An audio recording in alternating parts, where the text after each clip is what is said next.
Hai, Assalamualaikum. Jumpa lagi kita dalam video pendidikan kesihatan tahun 6, unit 3, rendahkan kalori, tingkatkan nutrisi. Inilah subtopik utama bagi unit 3, makanan berkhasiat kita selamat. Sebelum kita pergi lebih jauh, mohon like, share dan subscribe video ni supaya semua lebih dapat manfaat. Terima kasih kepada yang dah subscribe dan orang baru mohon subscribe.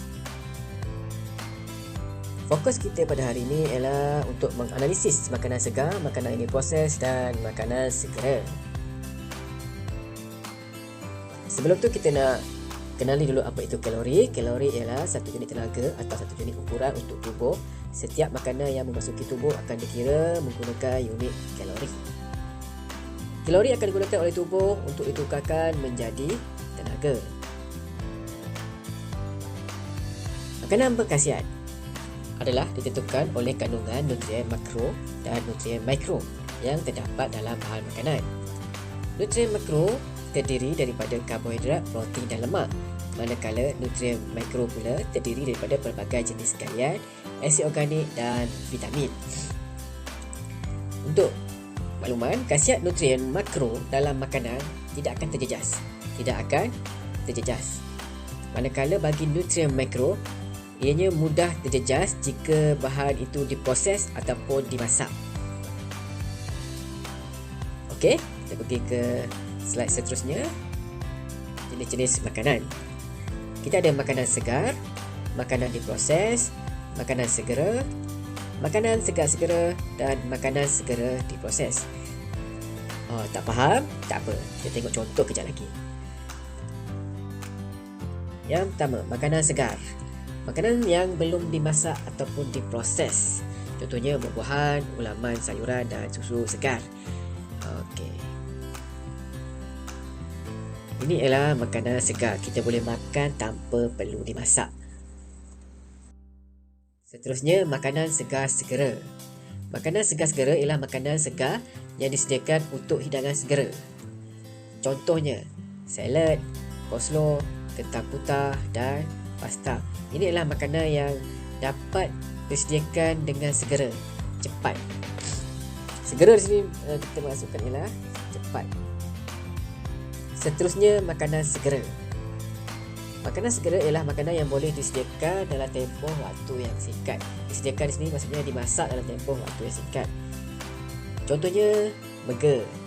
Burger kita tak perlu nak masak lama-lama. Kalau kita lapar, kita nak cepat, kita akan order burger lah. Kentang goreng, ayam goreng dan juga pizza. Ini adalah makanan segera. Ataupun dalam bahasa Inggerisnya kita sebut sebagai fast food. Okey, seterusnya. Makanan segera diproses. Makanan segera diproses ialah makanan yang telah siap diproses dan boleh disediakan dengan pantas. Contohnya, makanan dalam tin, produk daging seperti sausage, produk sejuk beku macam roti canai, kari pap dan juga mi segera. Ini adalah makanan-makanan segera yang diproses. Seterusnya, makanan diproses. Makanan diproses ialah makanan yang telah dimasak dan diletakkan bahan pengawet untuk tahan lebih lama. Contohnya, berbolak ikan. Berbolak ikan ni sebenarnya ianya telah dimasak dan kita boleh makan terus, tapi kita akan masak. Ianya selalunya kita letaklah mi ke, mi goreng ke, kita akan selalu letak berbolak ikan ni. Nugget. Nugget juga adalah makanan yang telah dimasak sebenarnya. Cornflake ataupun emping jagung dan juga susu tepung. Susu tepung ni sebenarnya berasal daripada susu segar yang telah diproses menjadi susu tepung. Okey, seterusnya kita tengok kesan baik dan buruk pengambilan makanan. Kebaikan makanan berkhasiat. Pertama, dapat membekalkan nutrien yang lengkap untuk tubuh, meningkatkan imunisasi tubuh.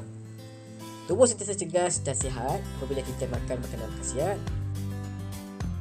Kesan pengambilan makanan segar. Dapat menjaga kesihatan mental dan fizikal. Kalau kita tak nak mental kita tak sihat, kita kena sentiasa mengambil makanan segar. Makanan segar juga memberi tenaga kepada tubuh dan menghindari penyakit-penyakit, dan juga mengurangkan risiko penyakit jantung, obesiti dan diabetes. Okey, Lepas ni awak boleh cari apa tu masuk obesiti dengan diabetes.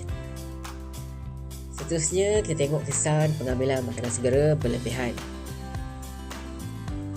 Berisiko mendapat penyakit jantung, darah tinggi dan diabetes. Orang yang selalu makan makanan segera ni, contohnya seperti burger, kentang goreng semua tu, dia orang-orang yang berisiko tinggi untuk mendapat penyakit jantung, darah tinggi dan diabetes. Seterusnya, ianya juga boleh melemahkan sistem imunisasi badan. Sistem imunisasi badan ni sistem daya tahan penyakit. Maknanya kita, bila sistem ni lemah, kita mudah kena penyakit. Contohnya selsema, demam, batuk. Sebab badan kita, sistem tahanan badan kita dah berkurang. Satu lagi, boleh meningkatkan risiko penyakit kanser kerana dalam makanan segera ni dia ada bahan-bahan yang boleh mengaktif penyakit kanser. Seterusnya, ia boleh mengganggu metabolisme tubuh. Metabolisme kita akan jadi tidak stabil.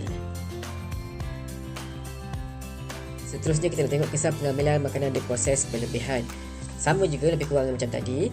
Berisiko mendapat penyakit jantung, darah tinggi dan diabetes. Tubuh akan bertoksin, meningkatkan risiko penyakit kanser dan juga sistem imunisasi badan menjadi lemah.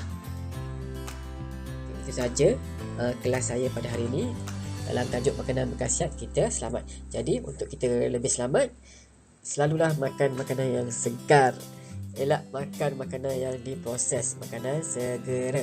Sesekali tu boleh, tapi kalau hari-hari, Bubu kata mari. Okey, jumpa lagi dalam video seterusnya. Bye-bye.